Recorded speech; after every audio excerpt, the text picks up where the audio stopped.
come from Earth, a planet of outlaws. My name is Peter Quill. There's one other name you might know me by. Star-Lord. Who? Well, Star-Lord, man. Legendary outlaw. Guys? Welcome, listeners, to a brand new episode of Cinematic GNERDgasm here at JPOOL's GNERD Corner. Hi there, listeners. I am your host, JPOOL, and tonight I'm Groot. I am joined by my guest host. Give it up once again for Jess Hurley. Hey everybody, how's it going tonight? Hey, or today. Yeah. Or whenever you listen to this.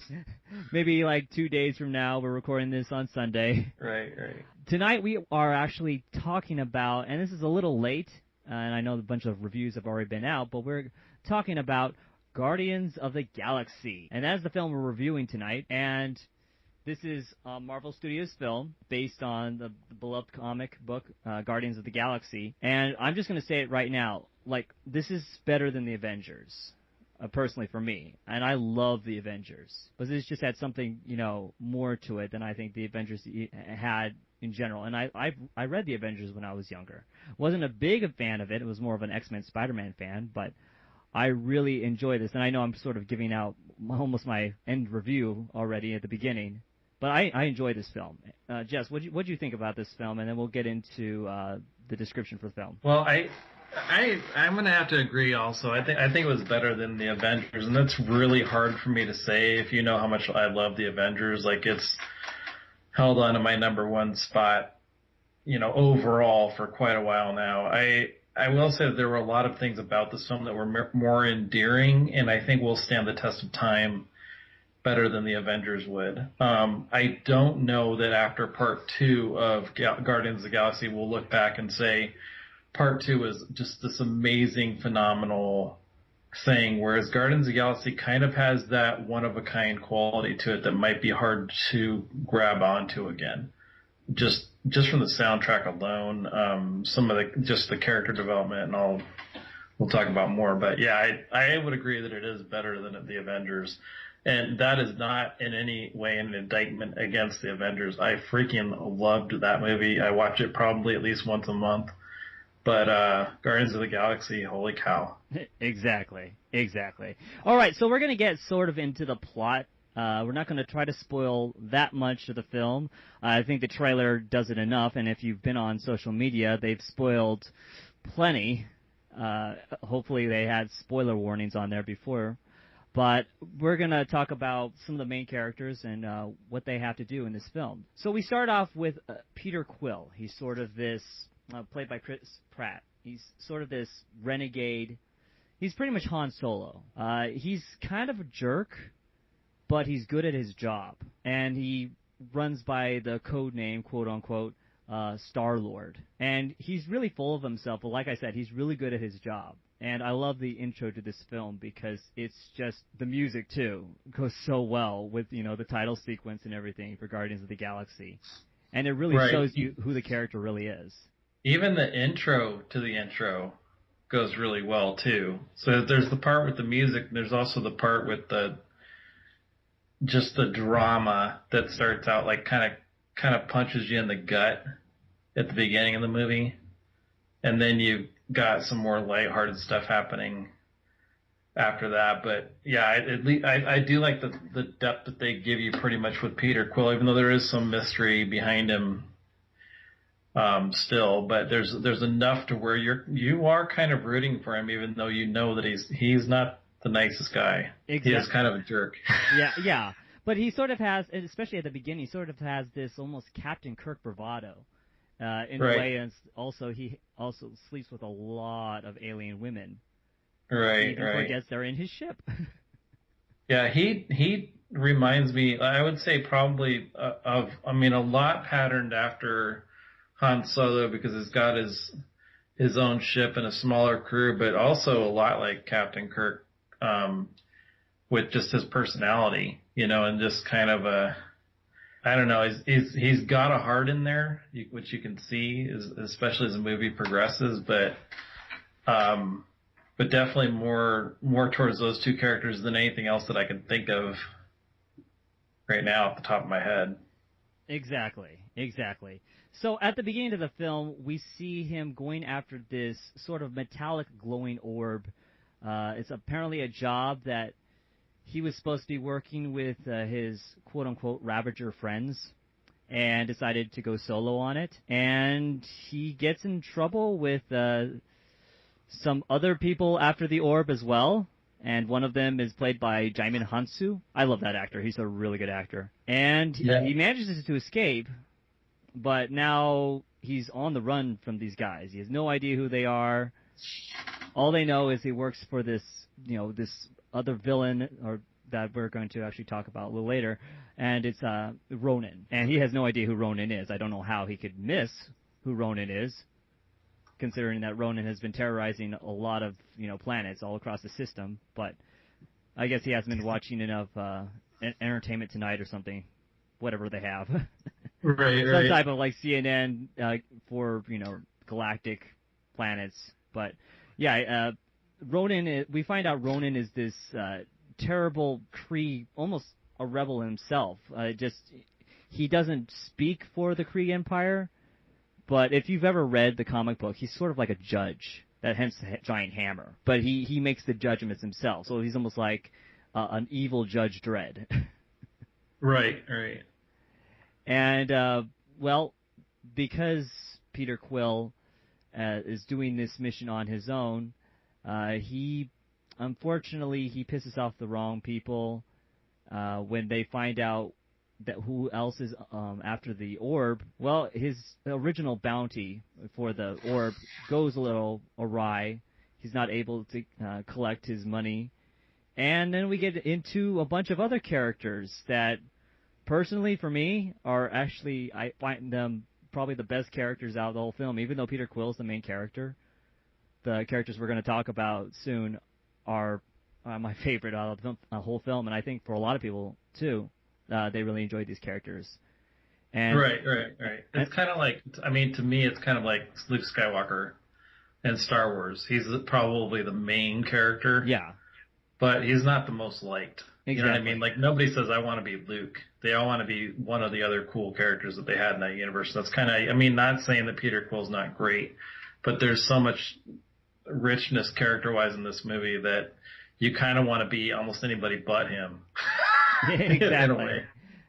So we run into two new characters on this planet called Xandar. It's home of the Nova Corps, and if you know anything about Marvel Comics, the Nova Corps, they're pretty much like the Green Lanterns of the Marvel Universe. They're pretty powerful. They did them a little bit differently in here, but I enjoyed what they did with the Nova Corps in this film. And we get to run into two characters, like I said, that are personally my favorites of this film. Rocket, or he's known as Rocket Raccoon, and the humanoid character named Groot, a giant tree. I love these characters. They bring so much to the film, especially Rocket, who's voiced by Bradley Cooper. He has so many awesome lines in here. It's not even funny. It is funny. It's hilarious. I think one of my favorite things about the fact that it was Bradley Cooper doing this is I honestly didn't recognize it being him. I thought he got so into the character, I wasn't hearing Bradley Cooper. I was hearing a brand new character that we'd never really seen on screen before. Well, we had never seen on screen before in Rocket, and I thought he did a really good job. When it comes to voice acting, I think it's hard to basically be somebody else. I just got done seeing American Hustle like 3 weeks ago. Wow, that is a good movie. Not even the same, and not even close in this, as far as you would think that was Bradley Cooper. You know what I mean? Just the way he carried himself and the voice inflections. I just thought he did a really awesome job with it. Exactly. He really did put himself into the character so much that a lot of people actually had to look at the credits to see that, it was Bradley Cooper. He almost went back to his old roots because he originally was typecast as sort of the frat boy jerk or quote-unquote asshole that everybody, either hated, and he was technically like the bully type of character. Well, he's not a bully in here, but he has, those smarky remarks in here, and I thought he did a really good job masking his actual voice, but still putting that type of humor that he's thrown out in the past. and it's very intelligently too. I love the way his character's written. Even though they've already done all the work for Rocket, he came in and voiced Rocket. I thought he really put that extra layer for Rocket. Yeah, Without that voice, I don't think he would have been the same. I thought so too. I thought he really pulled it off. As far as Groot goes, I mean, to me, is probably the most interesting, really kind of non-speaking character we've seen. There's, I mean, moments where he's very soft, and moments where he just goes freaking ballistic on people. I'm Groot. And all at the right time, pretty much. I mean, I know Rocket gets upset with him a few times in the movie based on his timing and certain choices, but I thought he was a really super interesting character. And one of those things that when they talk about, and this is something I've been hearing a lot lately, well, we can't make this movie or we can't make that movie because it's deemed quote unquote unfilmable. In other words, it's too hard for us to come up with a visual that's going to match what this is going to look like. And if you're putting together Marvel Comics or whatever, and you say, I'm going to draw a tree that's just runs around and does all different kinds of things and grows at random and does all the things that Groot was able to do, that, I mean, to me, a couple of years ago, that probably would have been deemed unfilmable, or maybe 3 years ago. But now we're seeing this on screen, and it's just freaking spectacular. They call the kill in the stomach of the prison system. No matter how good you are going in, you come out pretty frickin' bad. But hey, that's not my problem. I ain't gonna be here long. I've escaped 22 prisons. This one's no different. You're lucky the Broad showed up, because otherwise me and Groot would be collecting that bounty right now, and you'd be getting drawn and quartered by Yondu and those Ravagers. I've had a lot of folks try to kill me over the years. I ain't about to be brought down by a tree and a talking raccoon. Hold! What's a raccoon? What's a raccoon? It's what you are, stupid. Ain't no thing like me except me. So this orb has a real shiny blue suitcase, Ark of the Covenant, Maltese Falcon sort of vibe. What is it? I am Groot. So what? What's the orb? I have no words for an honorless thief. Pretty high and mighty coming from the lackey of a genocidal maniac. Yeah, I know who you are. Anyone who's anyone knows who you are. Yeah, we know who you are. Who is she? I'm Groot. Yeah, you said that. I wasn't retrieving the orb for Ronan. I had an agreement to sell it to a third party. I am Groot. Well, that's just as fascinating as the first 89 times you told me that. What is wrong with Giving Tree here? Well, he don't know talking good like me and you. So his vocabularistics is limited to I and am and Groot. Exclusively in that order. Marvel really has been pushing the boundaries with what they can do with their properties that they own. Unlike DC, who is kind of, they want to write a good storyline, but they're just too, I think they need to fire Dan Didio, but that's not the point. I don't think that they really have the quote-unquote cojones to do what Marvel's doing. I think they feel that it's too much of a gamble, and Marvel's like, you know what, now that we're with Disney, we have the money, and we do have the storylines and the properties to do this. And we're just going to take, these properties and push them as much as we can. And with this property, Guardians of the Galaxy, a lot of people were skeptical of it even being made.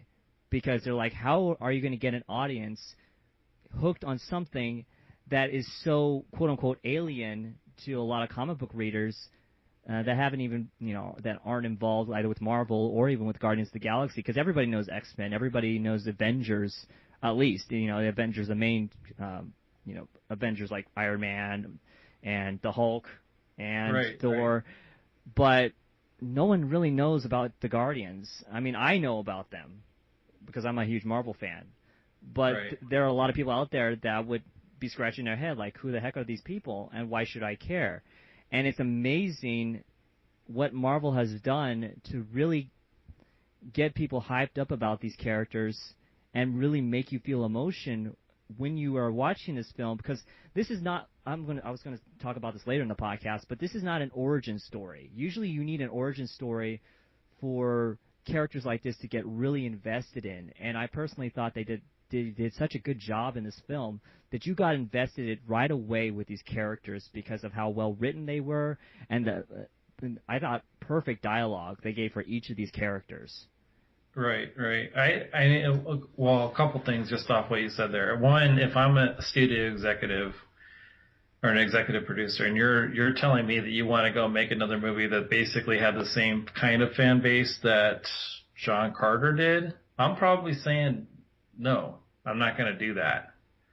But if you tell me that it's Marvel and they're going to find a way to make it work, and they're going to do great promotion, and you're going to let me see a few, some test footage and things like that. And the very first shot that I ever saw of Rocket shooting the machine gun is like, yeah, we can do this. But at first glance, I would have said no. And I don't know a whole lot about Guardians of the Galaxy. I am a comic book fan, but it's just more been recently. I'm reading the new series, so I knew kind of what was going on when I went and saw it. But if you had told me that you were making a Guardians of the Galaxy movie a couple of years ago, it would be just about as exciting as you tell me you're making an Inhumans, which apparently is the next one. Yep. That's going to be kind of off the cuff, as far as like not in the mainstream. I know nothing about them, but to be honest with you, because of the success of Guardians, I would be more than happy to check it out. If this is what we're going to be getting moving forward, and to be honest with you, Marvel's been fantastic at what they've been doing for a while now, but if it's going to continue on this path, as comic book movie fans and as fans of film in general, the sky's the limit at this point. And I think Marvel is starting to really put a lot of distance and pull away from DC. Now, things may change when, Dawn of Justice comes out, but for now, we've still got a couple years till that's here. So we'll have to see how that goes. Yeah, exactly. So Groot is voiced by Vin Diesel. And Vin Diesel just thought he was going to come into the studio and say a few lines, I am Groot. That is all Groot can say is, I am Groot. I'm Groot. But no, they gave him several pages of different ways to say I am Groot.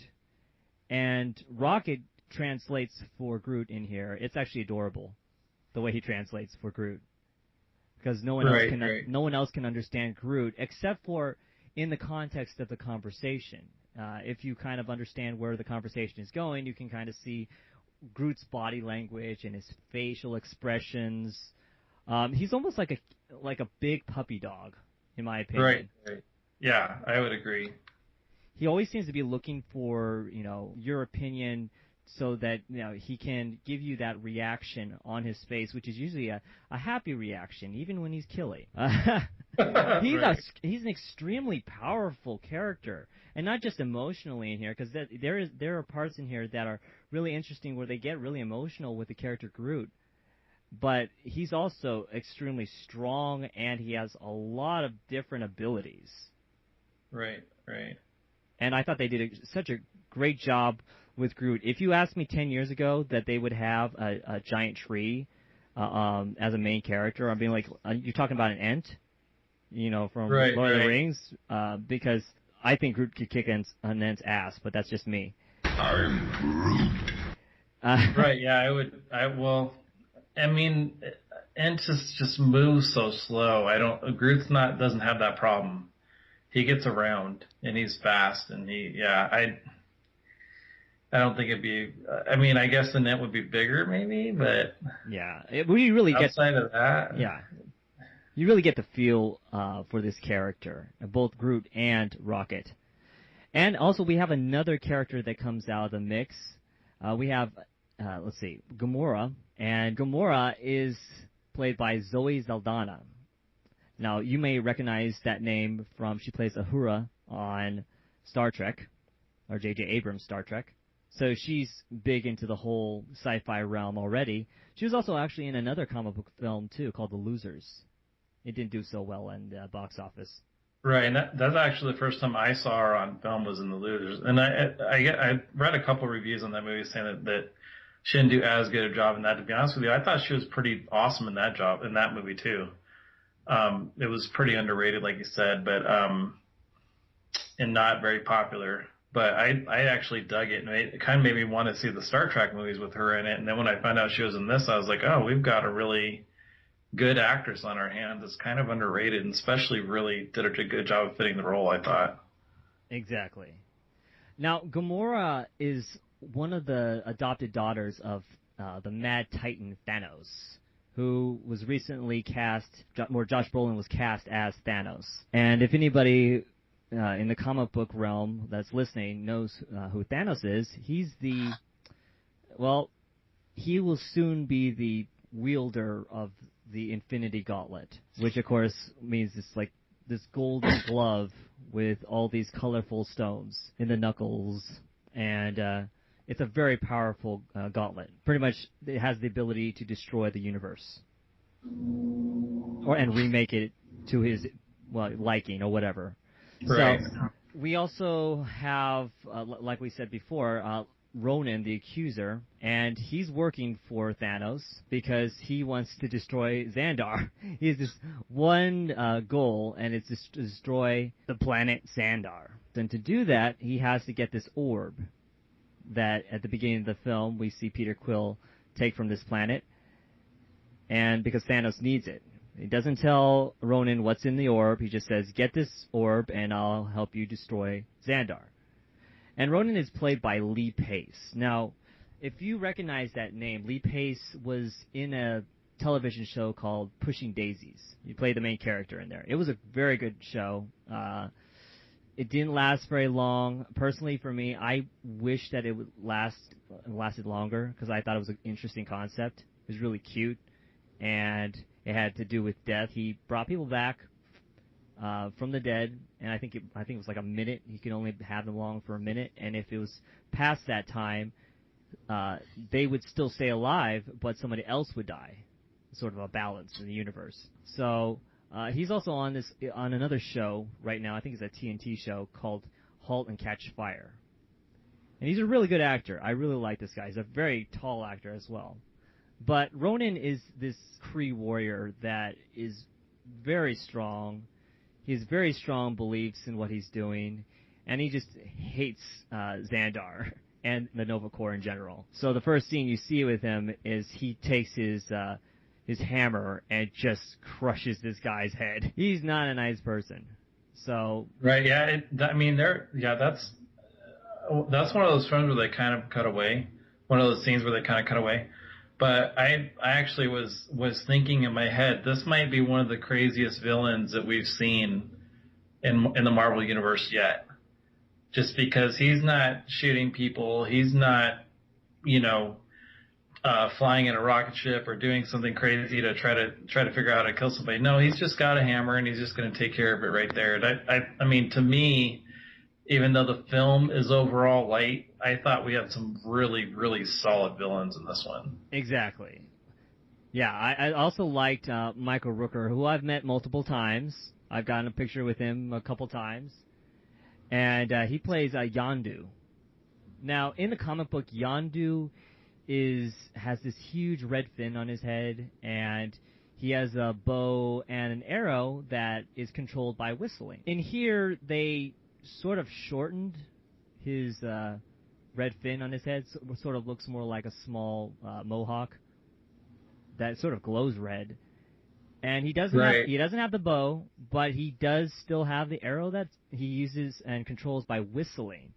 And that might sound, if you're in the studio or if you're talking about on the storyboards about the character and you're trying to convince producers on what to do with this character, and you say, well, his main weapon is an arrow that is controlled by whistling, you would think that the studio execs would just laugh him out of the room, or anybody out of the room in general, because, come on, how would it look on screen for an arrow to be traveling around while the person controlling it whistles? It doesn't make sense, and it might not look really good on screen in general, but they really pulled it off in here. Right. I would say for Yondu, to be honest with you, I think in the comic book he looks pretty damn goofy I don't know if he's a bad guy. He's kind of, I guess, he's a selfish guy, I guess we could call him. I mean, he's bad in a way, but I don't know. Him and Quill have this relationship. Anyways, I do think that in the comic he looks really goofy, and I have never liked him since I started reading it. I thought he was a goofy character, so actually I thought for once, and this doesn't happen very often, but I thought for once Marvel did a good job of actually improving the way he looked, and they picked a great actor to do it. Where I think they kind of missed the mark a little bit on the costumes was with Gamora, and Gamora generally wears white in the comics, and she's got a really cool looking outfit, which we don't really see in this film. Maybe they'll get to that later. It's not that she had a bad outfit, but she looked fine. But that was one thing I was kind of missing a little bit from that I remember in the comic, because Gamora looks really badass in the comic. Yeah. And not, like I said, not that she doesn't in the film. It's just there were a few little nuances like that. And then I would also say Drax's character was a little bit off, but I actually kind of like the one in the film a little bit better in that scenario too. Yeah, I heard a lot for Drax. Drax is played by former WWE wrestler Dave Bautista. They changed his origin because in the original origin he was human, and he was placed in that body. Oh, gotcha. But in here they just reference that he's just an alien in general. Right. So for a lot of fans that are at least big Drax fans, they were kind of pissed. Yeah, the Twitter lit up when his original origins came online, when people started to find out the origins of each character. But I thought they handled his character really well. It looks like at the beginning that he's like this dumb lughead with with muscles. Right. He's actually smart. He's just not thinking with a cool head, and he takes everything too literally. Right. Which was actually a perfect part of the film, because I know I've seen him in his first film that he did, and he even admits that he was bad in it. So I thought this was a perfect role for him to, not dumb it down for him, but to give him a role where he didn't have to be super funny, but because he's so straight-faced, that it was a perfect role for him, because his comedy came from that being super serious. Right. Yeah, I agree. I thought he did really good in the role. For anybody listening that doesn't know, Drax is kind of another one of the pieces of muscle in the group. He doesn't really have any superpowers, but he's definitely a force to be reckoned with, and kind of helps back up the team. Well, super strength, pretty much. I mean, I remember correctly. I think he can go head-to-head with the Hulk. Oh, really? Yeah. Really? Okay, I guess I didn't notice that, because I do know that I don't know, maybe Ronan's just that much more powerful than him. Ronan is very powerful. When you see Ronan smack Drax against this steel door, he smacks him so hard that it literally bends the door. And that door is like reinforced steel. So if that happened to a human, they'd be jelly. Gotcha. Okay, I may have just missed that part a little bit, just because of the level of powers that everybody's got, and things like that. But I do think that Dave Bautista did an awesome job in the role. Yeah, for sure. And not much in the way of makeup to make him look super buff. I mean, he's just like, okay, just put a little bit of makeup on me, and I'm good. I already looked like muscled up already. Right. We also have another villain in here, too. She wasn't very well developed, but I'm actually looking forward to seeing more of her. It was Karen Gillan. She plays Nebula. And for a lot of Whovians or Doctor Who fans out there, they know her as Amy Pond. And I thought she did a fine job for what she was put in here for. It wasn't a major role for her, but I did like the fight sequences, and it was kind of interesting seeing her with a bald head. Right. And there was a couple of lines. I don't want to give anything away, but there's a line towards the end of the film that she does. It does kind of open up a whole new perspective on why she did the things that she was doing. But she's definitely bad, and I mean, and some of the things that she says are. That kind of gives that away, but it does add a little bit of a dynamic to her character to see where she ends up down the road, maybe even in the comic as well. But I thought there was a lot. It was a lot deeper for her, just in the few last scenes and some of the things she said than I was expecting them to go with that character, because at first she kind of looks like just another assassin and kind of the jealous adopted sister, so to speak, of Gamora. But I thought they did a really good job, and Karen Gillian did awesome with it. I mean, you don't really get a great look at her acting chops in this. I mean, you probably want to go to Doctor Who for that, but she does the role justice for sure. Exactly. We also get small roles from some other well-known actors like John C. Reilly.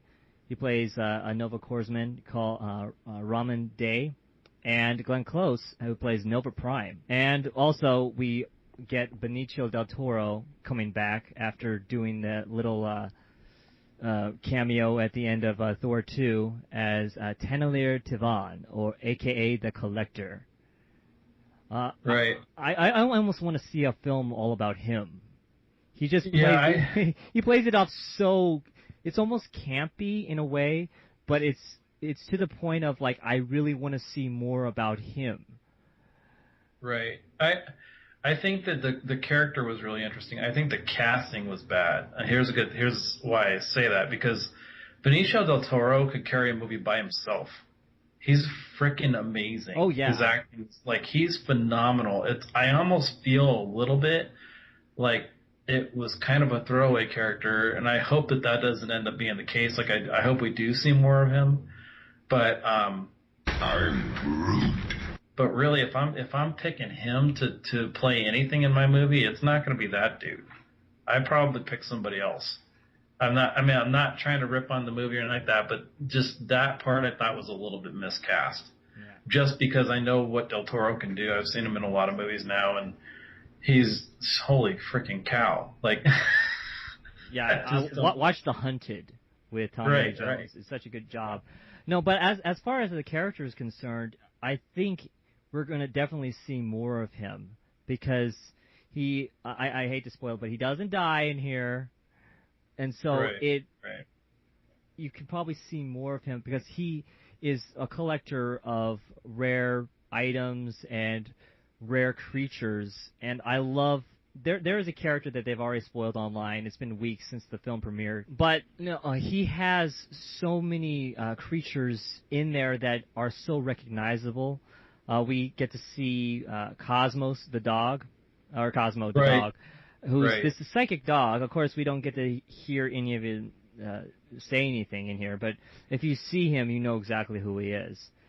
And there's also, you see it also at the end of Thor 2. There is a cocoon, or cocoon creature, in one of the glass cases that he has. And for fans, that cocoon is actually Adam Warlock. Oh, okay. Yeah, Adam Warlock is in that cocoon. I heard there was a reference to it. I just had no idea what the reference was. Like, I didn't know I knew there was a reference to Adam Warlock. I just didn't know that was the reference. Yeah, that is Adam Warlock's cocoon, and it will lead into later when they culminate everything all together for the Infinity War, technically. Gotcha. Because, in the very end, at least in the comic books for a lot of fans, Adam Warlock ends up with the Infinity Gauntlet. Gotcha. So that's an interesting little tidbit for people who don't know exactly who Adam Warlock is. If you have Wikipedia, look it up right now. Yeah, I will say this too. This is something I didn't notice until my third viewing of Guardians of the Galaxy. But the big reveal at the end, like after the credits and stuff like that, there's actually a shot of that character earlier in the film. Yes, there is. It's very clear, and you just don't pick up on it because it's so quick. Well, it's so quick, and you're surrounded by so many things. Right. Yeah. And even if you do see it, you probably won't know what it is exactly until the very end, just because there's so many things going on. But you might notice I thought that was kind of interesting. Yeah, you might notice. I'm sorry, go ahead. I said you might notice the shape in there. Right. But no, if you want to know about the spoiler, there is I'm Groot. some pictures online to spoil the very end after credit scene in here that involves a specific character. That's all I'm going to say. Right. But so I'm going to go on to my main thoughts of the film, and also what I thought about the director of the film as well. So the director in here is James Gunn, and actually I enjoy this guy a lot. He also directed another film called Super, which a lot of people apparently haven't seen. That was with Rainn Wilson. It was about a guy who one day, sort of like Kick-Ass, but this guy is completely psychotic. It's like a Kick-Ass without any training, like like just go out and try your hardest. Yeah, like shut up, crime, and it hits people in the face with a monkey wrench. Right. I enjoyed that film. And also a lot of misdirection in that movie too, as far as the moral standards that they kind of have to develop over time. But he's got real anger issues and things like that. But as far as the direction of the film, after seeing that, I could tell that we were in good hands. I didn't know to what scale, but holy cow. We arrested these 5 on Xandar. Check out the rap sheets. Drax, a.k.a. the Destroyer. Since his wife and family were killed, he's been on a rampage across the galaxy in his search for vengeance. Gamora, surgically modified and trained as a living weapon. The adopted daughter of the mad titan Thanos. Recently, Thanos lent her and her sister Nebula out to Ronan, which leads us to believe that Thanos and Ronan are working together. Subject 89P13 calls itself Rocket, the result of illegal genetic and cybernetic experiments on a lower life form. What the hell? They call it Groot, a humanoid plant that's been traveling recently as 89P13's personal houseplant / muscle. Peter Jason Quill from Terra, raised from youth by a band of mercenaries called the Ravagers, led by Yondu Udanta. Oh, I'm sorry. I didn't know how this machine worked. What a bunch of a-holes. Exactly. I thought James Gunn did a fantastic job with the adaptation of going from a comic book to film and taking these characters in ways where most directors would just be like scratching their head going, how would I put this to film? Some of these characters seem so not quote unquote out of this world, but they're just not well known. So how am I going to make the audience love them and really believe in them and have feelings for them and want to go back to see this movie over and over again? Like I said earlier, a lot of people thought this was going to flop. Right. They didn't have confidence in. They had confidence in the director because he's a really sort of a very popular director. One of my other favorite films of his is Slither. And just a little fact in here: when you see in the collector's collection, his museum technically, one of the scenes you see another glass container, and crawling up on the side of the glass are these little pinkish reddish worms that are sucking up to the side of the glass and everything. Those are the same worms that were in Slither. That's awesome. I didn't notice that. Yeah. So he just threw that in just for, if you're a fan of Slither, so you know exactly because they are alien.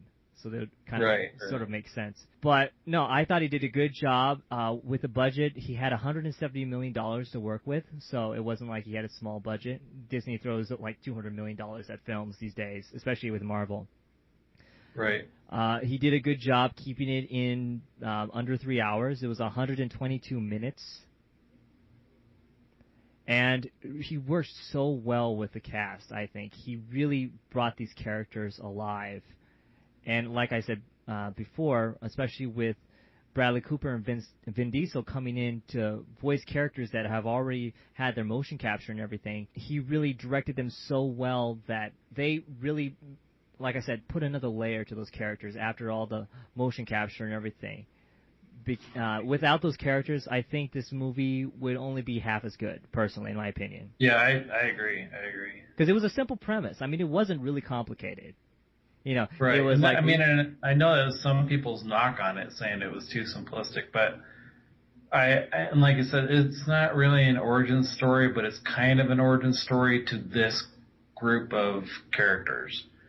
As far as an introduction, it's not an origin story. Like, we don't find out a ton about their backgrounds and things like that. But I do think that having a simpler story when you've got this much going on is actually really what you needed in this film, as opposed to complicating things and getting people guessing about, holes in plots and crud like that. You know what I mean? Yeah, exactly. I think it left it less open to attack, actually, which I doubt was the intention, but I think it had that effect. Exactly. And if this is how Marvel is going to treat its films so far, especially I think was it this the second phase or third phase, we're looking into something incredible happening with Marvel, because they are going to combine the Avengers with Guardians of the Galaxy, and I'm really looking forward to seeing that in the future, right, since the Marvel Cinematic Universe is so well connected. And I would just love to see some of the characters try to work alongside each other, like Rocket working alongside Iron Man. They're just going to fight all the time. Right. Which is cool, because in the comic, that's not an unheard of thing. No, it's not. Yeah. Unlike what Fox and Sony are doing, they're like, no, we don't want to do crossovers. That kind of makes sense, and it would make you a shitload of money. Right. But they are not doing it, and they're coming out with things pretty soon that I personally, quote unquote, Fantastic Four, that I don't approve of, with the storyline or what they're doing with the characters. And I think Marvel is really taking huge chances with their properties. And James Gunn, once again, has shown why he's such a good director. And he's, I said this after I saw it the first time. I said that, if Star Wars had a bad storyline, then they should stop making the film right now, because Marvel has already released a Star Wars film, and it's called Guardians of the Galaxy. Right. And I'm going to get a lot of flack from people going like, how dare you, say that about Star Wars. Like, you know what? This gave me the same joy as when I first saw the first Star Wars film. Right, me too. Definitely. And more than the prequels, I felt that these characters I really connected to, and especially near the end, you really feel connected to those characters. You're invested in these characters, and that's what you want, in a film like this. It's hard to, get a lot of people together, and then instead of just like one or two people or characters, and get truly invested in them, because there's so many people in the cast. But James Gunn directs it so well in here that you do care for these characters, and some of even the quote unquote villains are not. I'm not saying that Michael Rooker is completely a villain. He's kind of a dick. But he does play it off so well that you actually kind of like him in the very end. Right, yeah. I mean, I actually liked his character, and I also liked the fact that they didn't make him wimpy, even though they took away his big old kind of mohawk hair from the comic. Oh. I thought that they did a really good job of making him really not somebody to be messed with. There's scenes in this movie that are just like, what the cow did he just do? Like, it was awesome. So I really like that part. I really liked his character, because you need that kind of, it's almost like a second layer villain kind of in a way, but he's not really. So it's kind of a second layer complex character. Oh yeah. And so I really like that. I mean, as simple as the plot was, the character development and the characters that they introduced were phenomenal. I mean, there's a ton that they did, and there's a ton of places they can go later on. They left it wide open. Oh yeah, extremely wide open. And one of the scenes with Yondu that I really liked is pretty much, for me, is up there with the Quicksilver scene in X-Men Days of Future Past.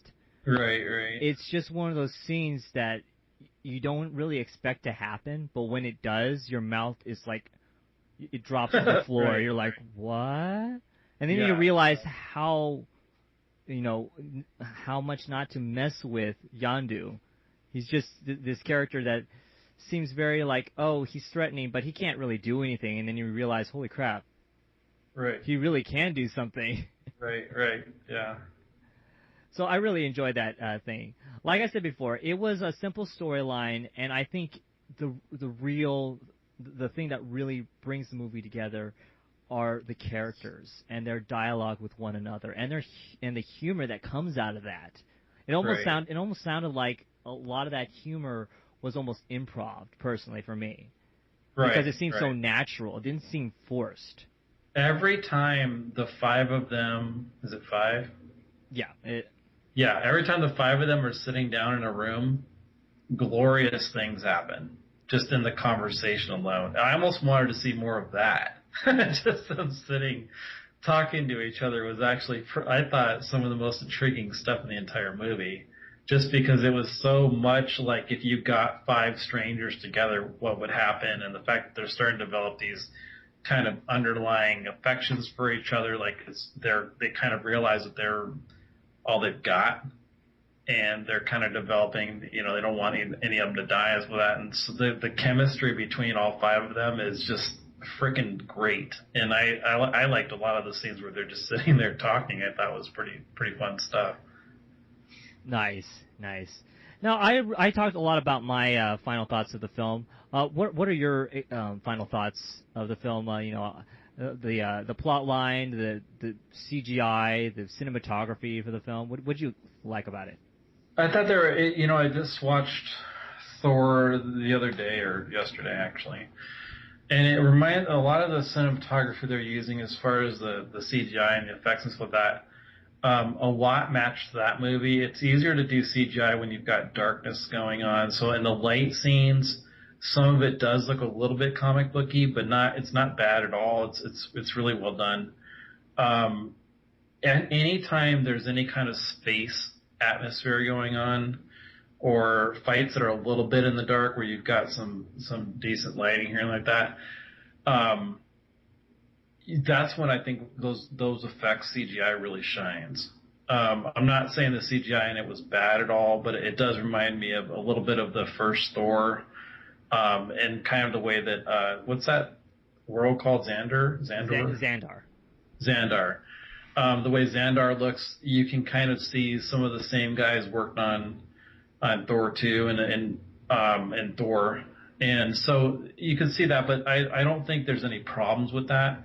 As far as the plot line goes, I thought it was perfect for this movie. As far as the soundtrack goes, I don't know that there's a better soundtrack out there in any film anywhere. Oh, yeah. The soundtrack is incredible. Yeah. It really makes the atmosphere for this film. Right. And I think that is also another emotional tool that Gunn uses to really draw people that wouldn't have normally cared about this movie, and to say, wait a minute, there's a singing plant or this song going on in the dancing plant or whatever on my Twitter feed or my Facebook feed, and I've got to check it out. They see the previews, and there's songs that they grew up with in the previews. I saw a lot of people in the theater that I don't think would have ever gone to a Marvel film, I think, because of that soundtrack. And probably really enjoyed it. I know my girlfriend had never seen anything to do with Guardians of the Galaxy and couldn't stop talking about the soundtrack afterwards. So I think that was another emotional ploy that they used, and a tool that they used to really, it's really extremely effective. It's using timeless songs, not that it's something that's going to fade away. I know at one point, Star Wars, when they were making it, they were considering using disco for the soundtrack, and yeah. I know Lucas was really against that because disco was huge at that time. What this does, it takes things that aren't necessarily huge at a time. It's taking classic pop songs that really are timeless. Oh yeah, like you could play 20 years from now. Yeah, you could play them 20, 30 years from now, and they'll still be as catchy and as moving as they are today, and as they were back then. And I thought that's kind of what drew me in. But the character development, everything that goes on in this movie, just like I said, I liked it better than Avengers. It's probably the single best movie I've ever seen. I'm not saying there weren't some things that were odd about it or kind of misplaced humor at times, but for the most part, holy cow, it was a phenomenal job and a phenomenal movie. Exactly, it really was. Back to the soundtrack, because I almost forgot about talking about it when you brought it up. It does have incredible songs on it. It has, you have like Blue Suede, Hooked on a Feeling. You have Spirit in the Sky. You have Come and Get Your Love. You have the Runaways' Cherry Bomb, which is I love this sort of like they're getting ready for battle and they're playing Cherry Yeah. Bomb in the background. When they play it in the movie, it's perfect. It's perfect for that scene. It's just, oh man, it's so good. And there's one song in here that they use as a main plot point in the film to affect what's going to happen in a certain situation in the film, that I thought it was hilarious because it kind of throws you off, and usually characters wouldn't do this. It's sort of like what Deadpool would do. And Right.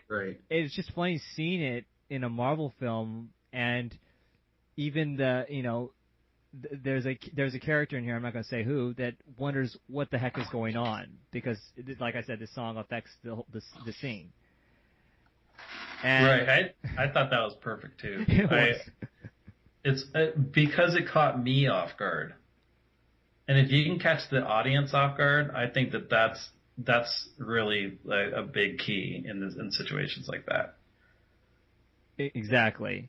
And if you've been online already, because I know this has been spoiled a lot, Marvel recently released, it's not an after credits part, but it's sort of connected to a separated scene from Guardians of the Galaxy. They call it, quote unquote, I'll just say spoilers right now, because if you haven't heard about this, I don't know where you've been. You're not on Facebook or Twitter, but they call it the Dancing Groot scene. And it's played to "I Want You Back" by the Jackson 5. And it's so catchy that I personally think if they don't capitalize on the Dancing Groot by Christmas time, they are missing out on so much merchandising. Right.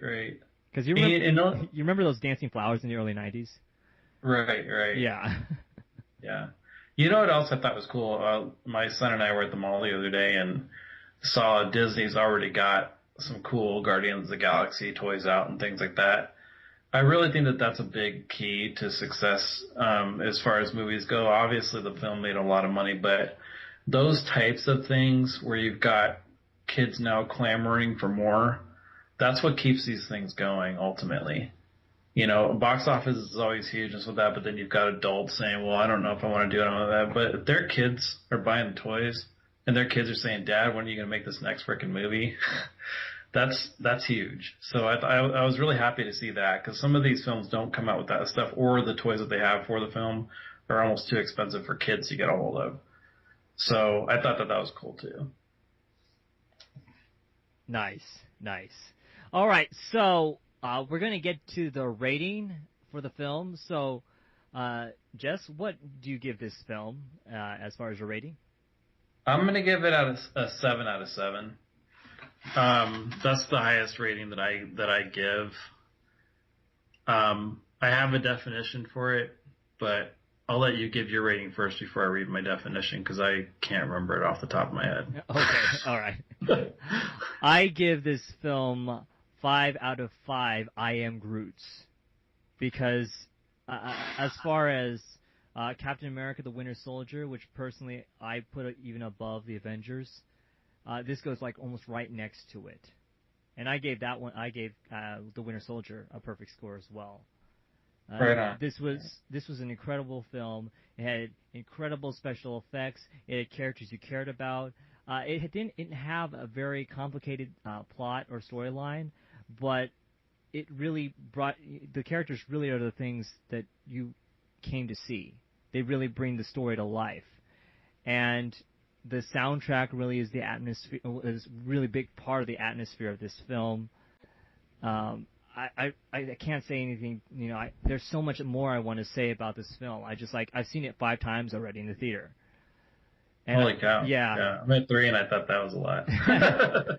Well, if you know me, if I really like a movie, I'll just keep seeing it. But Right. It's a really good film, and if you haven't seen the film, I recommend you go out and see it now, because I want you to make sure that it makes more money than Ninja Turtles. Right. And I'm a huge How is turtle that fan. even happening? Yeah. So far, it's in the box office. It's made domestically, I think, $418.7 million. Sweet. So yeah, it's really up there right now, and I'm hoping that it makes more than Transformers 4 in the very end before it drops off the box office. So, what was your definition for? Oh, the definition. Okay, it's long, but here it goes. Spectacular genius that makes other geniuses think they are uncreative. This is the movie that if you skip it, you'll actually lessen your lifespan, and it'll make your skin dry out. Yeah, I am serious when I say that. These films end up on the scale of epicness that is going to give it a 7 out of. Giving it a 7 out of 7 seems like a small number. It should be more like an 8 out of 7, sending it straight into the arena of mathematical impossibilities. That's my rating for 7. I have a weird rating system, but whatever. That's where it is. It's the highest rating I offer. Nice. All right. Well, thank you for listening to our new episode of Cinematic GNERDgasm. I would like to thank my co-host, Jess Hurley, for coming on the show again. Anytime. And I am your host, JPOOL. I would like to thank our listeners for tuning in to GNERD Corner. So please visit Jess Hurley's website, and you can pimp it out right now. It's www.popcornunhinged.blogspot.com, and I also write for www.geekorama.net. Awesome, and so do I. And please go to my Facebook at JPOOL's GNERD Corner. That's facebook.com/JPOOL's GNERD Corner. And I'm also on Twitter at GNERD Corner. They call themselves the Guardians of the Galaxy. This might not be the best idea.